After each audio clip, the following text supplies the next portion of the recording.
The seventh time Claire Fisher bilated on our marriage license appointment, I finally cut her out of my life for good. From then on, if she was at a party, I wasn't. And she was scheduled to perform at our college's anniversary celebration, I made sure to leave early. The moment my company announced a collaboration with hers, I resigned without a second thought. Even on Christmas Eve, when she showed up at my parents' house with gifts, I slipped out with a half-hearted excuse about visiting a friend. I blocked her number, deleted her from my contacts, burned every bridge and salted the earth behind me. No calls, no texts, no social media. I didn't reach out, she couldn't reach me. Simple as that. For the better part of my life, I was hopelessly in love with her, waiting on her, caring for her, putting her first in every way that mattered. I gave her all of me without ever holding back. But after the seventh time she left me sitting alone at the city hall, something inside me broke. I was done. If that meant spending the rest of my life alone, so be it. Better that than sitting in an empty apartment, listening to the silence, holding on to hope for someone who never planned to show up. After one, the seventh time's the last time. I sat at the marriage registration desk in the city hall waiting for Claire, again. I waited so long that the place started to empty out. Desks creaked as the staff packed up, keys jingled, and someone let out a tired yawn. At first, when I called, she just said she was tied up at work and told me to hang tight. 2 hours later, her phone went straight to voicemail. Called again and again, busy signal again. The form in my hand was now a crumpled mess, damp with sweat from how tightly I had been gripping it. Sir, a voice finally broke through. We're closing for the day. Are you still planning to file for a marriage license? I blinked, my thoughts snapping back to the present. I shook my head, the corner of my mouth barely twitching. No thanks, I replied quietly. I'm done. Stepped outside, the cold air hit my face like a slap. Behind me, 2 clerks chatted as they left. I think I've seen that guy before, one whispered. Always comes in alone, wants to get married. Oh yeah, the other said, recognition dawning. I remember him, he's the one who waits and waits but no one ever shows up.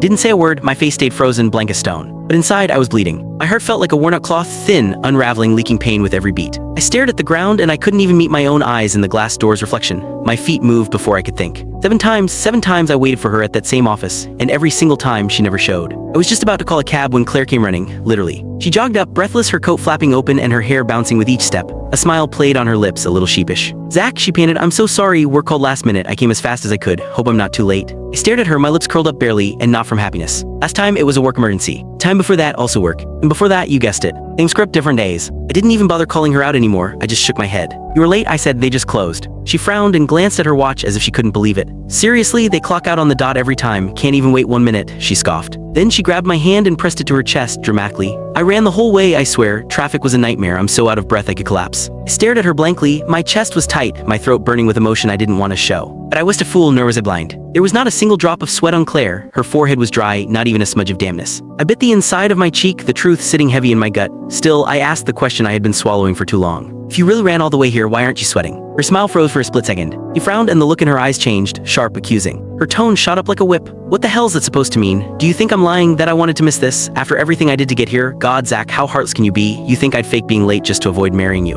Here it was, the deflection, turn me into the villain, make a scene. However, the more she yelled, the more it looked like she was trying too hard. Click the link on the homepage to watch the full follow-up for free.